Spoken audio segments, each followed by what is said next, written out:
जिन्होंने बिल्किस बानो के परिवार के 14 लोगों की हत्या की हो, उनको आज़ादी दिवस के दिन छोड़ दिया जाए, ये बहुत ही शर्म की बात है। इस घिनौनी हरकत का जो 11 लोग छोड़े गए हैं, उसका जिम्मेदार अगर कोई है तो इस देश के प्रधानमंत्री मोदी।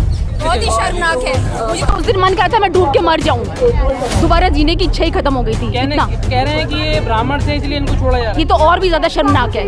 मतलब ये तो सारे ब्राह्मणों को डूब मरना चाहिए। मैं भी ब्राह्मण हूँ, मैं तिवारी हूँ। मतलब मुझे तो इतनी शर्म आई थी ये सुन के, ये फोटोज देख के, कि मुझे लग रहा था अगला दिन काला दिन हो।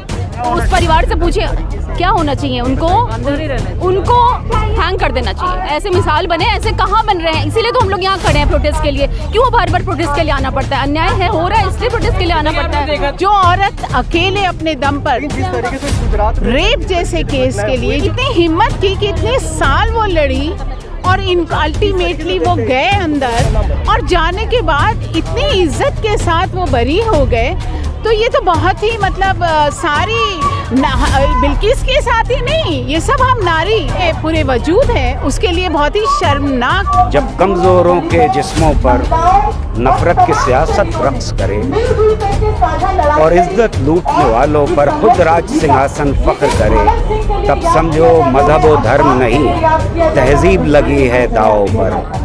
रंगों से भरे इस गुलशन की तकदीर लगी है दाव पर।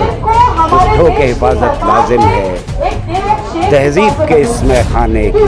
उठो के हिफाजत वाजिब है, हर जाम की हर पहलू। बहुत शर्म की बात है इस मुल्क के लिए कि ऐसे हमारे देश में ऐसे 11 आरोपियों को, जिन्होंने जघन्य अपराध किया हो, जिन्होंने सामूहिक बलात्कार किया हो, जिन्होंने बिल्किस बानो के परिवार के 14 लोगों की हत्या की हो, उनको आज़ादी दिवस के दिन छोड़ दिया जाए, ये बहुत ही शर्म की बात है।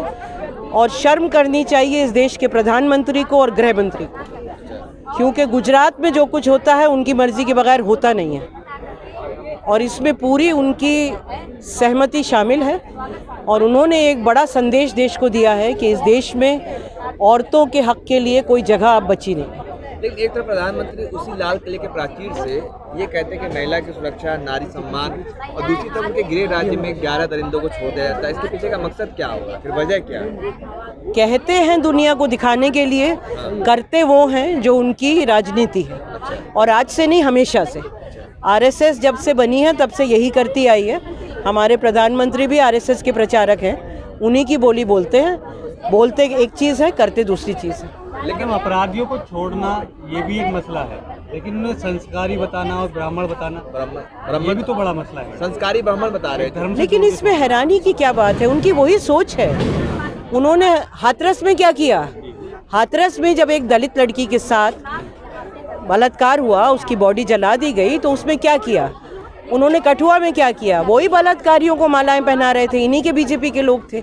उनकी सोच ही वो है, इसमें कोई हैरानी की बात नहीं है। हैरानी की बात यह है कि इतना सब होने के बाद भी इस देश की जनता चुप बैठी है और ऐसे लोगों को उठा के गद्दी से नीचे नहीं फेंकती है। एक तरफ लाल किले से नारी के सम्मान की बात और दूसरी तरफ गुजरात में आरोपियों को छोड़ा जा रहा है, संयोग है या प्रयोग है?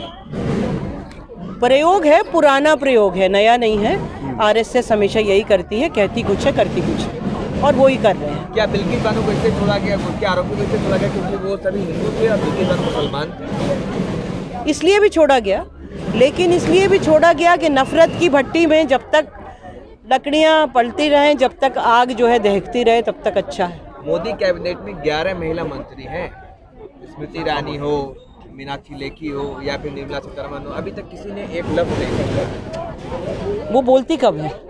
जब ऊपर से उनको आदेश दिया जाता है। 2012 में बोला था उन्होंने। 2012 में यूपीए सरकार थी सर, लोकतंत्र अभी जिंदा था, बोलने की जगह थी, बोलने की आज़ादी के लिए बहुत ज़्यादा जगह थी। तब गौरी लंकेश की कनपटी पे रख के बंदूक से उसे मार नहीं दिया जाता था। आज लोग डरते हैं बोलने से, जो बोलता है उसके ऊपर केस लगा देते हैं, जेल में डाल देते हैं। कोई आसान है आज के हिंदुस्तान में बोलना? हमें डर नहीं लगता। हमारी जो है ना विरासत, भगत सिंह की विरासत है, सावरकर की नहीं है जो हम डर के माफ़ी मांगे किसी से। सावरकर को भी बताते हैं, वीर बताते हैं, लाल किले। मोदी जी क्या बताते हैं, उससे मुझे क्या फ़र्क पड़ता है? मोदी जी की आरएसएस की राजनीति है, वो जो भी बताएंगे बताते रहेंगे। मैम, लगता है सुप्रीम कोर्ट की दखल अंदाजी के बाद न्याय मिलेगा? वापस आरोपियों को उम्मीद जेल है। भेजा जाएगा? उम्मीद सुप्रीम कोर्ट से ही कर सकते हैं, और किससे करें बताइए। बहुत शुक्रिया। मैम उन महिला एंकर को क्या बोलेंगे जो खामोश है इन मुद्दों पर? महिला एंकर कौन सी बात कर रहे हैं? जो बिके हुए चैनल है उनसे क्या उम्मीद है? कोई उम्मीद नहीं है। इतना बड़ा प्रोटेस्ट आप लोगों ने किया, इतने लोग आए, लेकिन एक भी मीडिया मतलब जो मेन स्ट्रीम मीडिया को नजर अरे आप ही मेन स्ट्रीम है, उन्हें आप मेन स्ट्रीम क्यों कहते हैं? आप ही मेन स्ट्रीम मीडिया है, हम आपको ही मेन स्ट्रीम मानते हैं, उनको नहीं मानते, वो तो बिकाऊ मीडिया है। जो कुछ उन्होंने किया है करने की, जब तक के हाईएस्ट लेवल के ऊपर क्लियरेंस ना मिली हो इन लोगों को छोड़ने की। और इसलिए मैं यहाँ कहना चाहता हूँ और आपकी आवाज़ में आवाज़ मिलाना चाहता हूँ कि इस घिनौनी हरकत का जो 11 लोग छोड़े गए हैं उसका जिम्मेदार अगर कोई है तो इस देश के प्रधानमंत्री मोदी।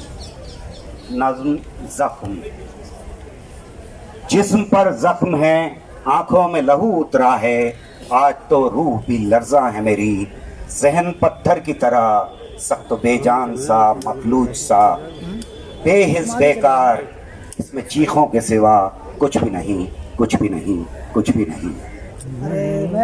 मुझसे मत पूछो मेरा नाम तो बेहतर होगा, मैं वही हूँ कि जिसे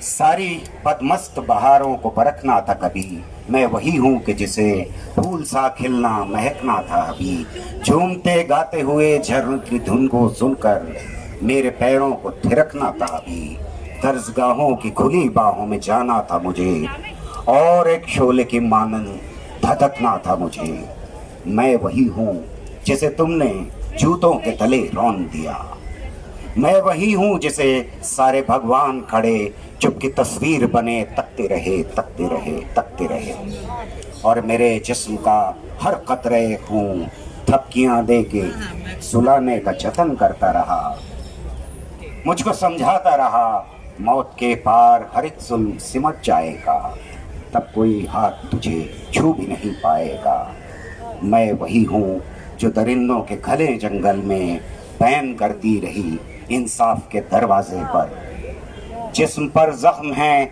गहरे हैं बहुत गहरे, जिस्म पर जख्म हैं गहरे हैं बहुत गहरे हैं, मुझसे मत पूछो मेरा नाम तो बेहतर होगा, मादरे हिंद हूँ, मुझसे मत पूछो मेरा नाम तो बेहतर होगा, मादरे हिंद हूँ मैं, वो जो साजिश में वो जो खामोश थे शामिल थे जिना में मेरी, जिना बलात्कार को कहते हैं उर्दू ज़बान में, मादरे हिंद का मतलब भारत।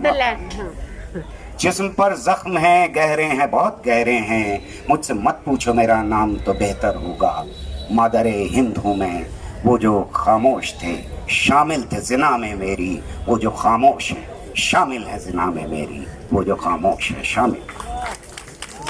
पहली बात तो ये है कि मैं नहीं समझता कि भारतीय जनता पार्टी के किसी भी नेता में इतनी हिम्मत है कि वो ये कदम बिना ऊपर से क्लियरेंस के उठाए, जिसका मतलब ये है कि बलात्कारियों को और कातिलों को छोड़ने का फैसला प्रधानमंत्री के बिना नहीं लिया गया, यानी वो जिम्मेदार हैं।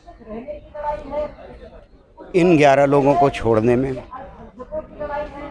जो 2002 के आरोपी हैं, बिल्किस बानो के सारे घर को ख़त्म करने के आरोपी हैं, कत्लेआम मचाने के आरोपी हैं, तो क्या ऐसा है कि जिससे हमें ज़्यादा परेशान होना चाहिए? मैं समझता हूँ कि सिंधु घाटी की तहज़ीब, जिसको हम बड़े फ़ख्र से कहते हैं कि ये देश पुरानी तहज़ीब का देश है, पुरानी सभ्यता का देश है और इसने बहुत कुछ दुनिया को दिया, उसकी सबसे ज़्यादा साइट्स हमको गुजरात में मिलती हैं जी। यानी इस 5000 साल की तहज़ीब को ज़ख्मी किया है, इसके खिलाफ पाप किया है। सिर्फ वो एक्ट ही पाप नहीं था, वो तो था ही, वो तो भयानक था ही जो 2002 में इन लोगों ने किया। लेकिन जब सरकार छोड़ती है ऐसे आरोपियों को, तो वो सिर्फ गुजरातियों को बदनाम नहीं करती, वो गुजरात को बदनाम करती है, वो इस देश को बदनाम करती है, वो इस देश की इतनी बड़ी सभ्यता को बदनाम करती है और वो इंसानियत को शर्मसार करती है। आज सिर्फ मेरा नहीं बल्कि इस देश का सर शर्म से झुका हुआ है। सर ये ऐसी हालत कभी आपने पहले देखी हो जहां बलात्कारियों को संस्कारी और ब्राह्मण कह के मतलब उन्हें छोड़ दिया जा रहा है उनके अपराध को, इसके बारे में क्या कहते हैं? जाहिर है कि मैंने न सिर्फ ये कि अपनी ज़िंदगी में नहीं देखा बल्कि इसका कोई एविडेंस हमको हिस्ट्री में भी नहीं मिलता है कि ऐसा कुछ हमारे देश में कभी हुआ। आपने ब्राह्मण का शब्द इस्तेमाल किया जो कहा जा रहा है, जो उन्होंने कहा है कि ब्राह्मण संस्कारी होता है और ये कर ही नहीं सकता, या ये कि वो बदल गए हैं। ये दो बातें कही जा रही।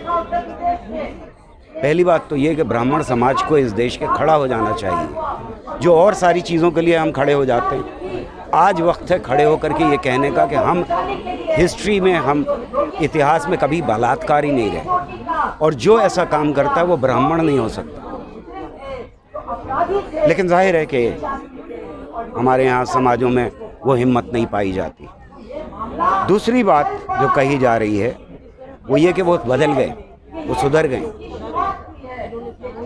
मेरा मानना ये है कि हो सकता है कि वो 2002 से पहले भी सुधरे हुए थे। ये भी हो सकता है कि अब भी सुधर गए, जिसका मतलब ये है कि भारतीय जनता पार्टी और आरएसएस ने करवाया था जो कुछ उस वक्त करवाया था, कम से कम इतना तो वो एक्सेप्ट कर रहे हैं। पर अगर कोई अपराध हुआ है और वो भी ऐसा अपराध जिससे पूरी मानवता शर्मसार हो जाए, तो फिर देश के लिए, समाज के लिए ये ज़रूरी है और ख़ास तौर से महिलाओं को कॉन्फिडेंस देने के लिए, औरतों को कॉन्फिडेंस देने के लिए ज़रूरी है कि वो अगर सुधर गए हैं तो पूरी सज़ा काटें।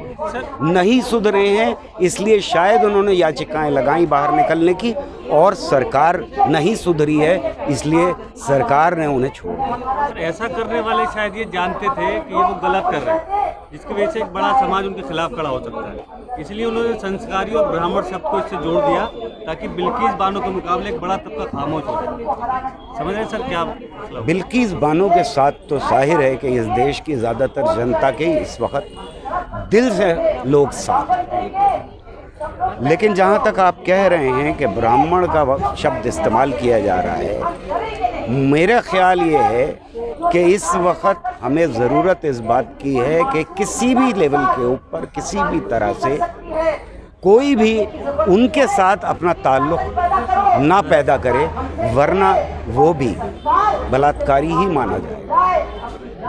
बलात्कार का मतलब, कत्ल का मतलब, आग लगाने का मतलब सिर्फ ये नहीं होता है कि जिसने माचिस दी उसने ही लगाई, बल्कि जालिम को जो न रोके वो शामिल है जुल्म में, कातिल को जो न टोके वो कातिल के साथ है। तो ब्राह्मण समाज को धकेला जा रहा है कि वो कातिल के साथ खड़े हो जाए, वो बलात्कारी के साथ खड़े हो जाए।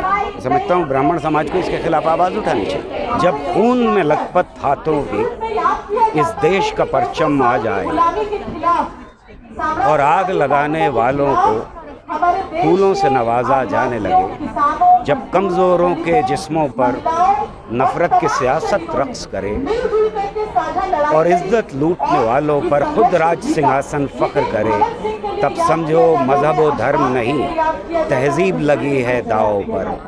रंगों से भरे इस गुलशन की तकदीर लगी है दाव पर। उठो के हिफाजत लाजिम है, तहज़ीब के इसमें खाने की। उठो के हिफाजत वाजिब है, हर जाम की हर पहलू।